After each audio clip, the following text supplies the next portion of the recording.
Hi everyone, সবাইকে প্রথমেই জানাই শুভ নববর্ষ অ্যান্ড হ্যাপি ছট পূজা।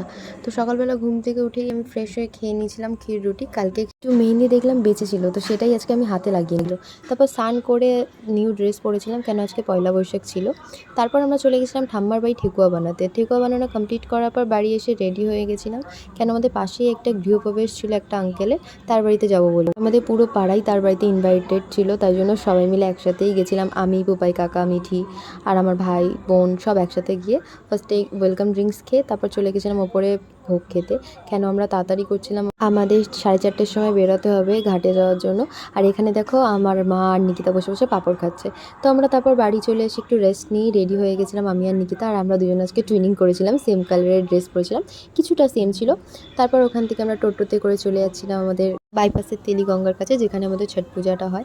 ঘাটে গিয়ে দেখলাম তেমন কেউ আসেনি, আমরাই ফার্স্ট। তারপর আস্তে আস্তে লোক আসা শুরু হয়ে গেছে, আর আমরা এখানে বসে বসে হাসছিলাম। কেন ফার্স্টে যখন আমরা গিয়ে বসেছি তখন কেউ ছিল না, আর আস্তে আস্তে পুরো সবাই ভরে গেছে, আর আমাদের লাস্টে মানে ঘাট থেকে তুলে দিয়েছে। তারপর আমার কাকা একটু বুলেটটা নিয়ে গেছিলো, আর আমি একটু বুলেটটা চালানোর ট্রাই করছিলাম। আর ততক্ষণে দেখলাম আমাদের পুজো হয়ে গেছে। তো আমরা সবাই মিলে টোটোতে উঠে গেলাম বাড়ি আসার জন্য। তো আমরা ততক্ষণ বাড়ি যাই, তোমরা গিয়ে ঝটপট আমার চ্যানেলটাকে সাবস্ক্রাইব করে দাও। আবার দেখা হচ্ছে কালকের ব্লগে। বাই বাই সবাইকে।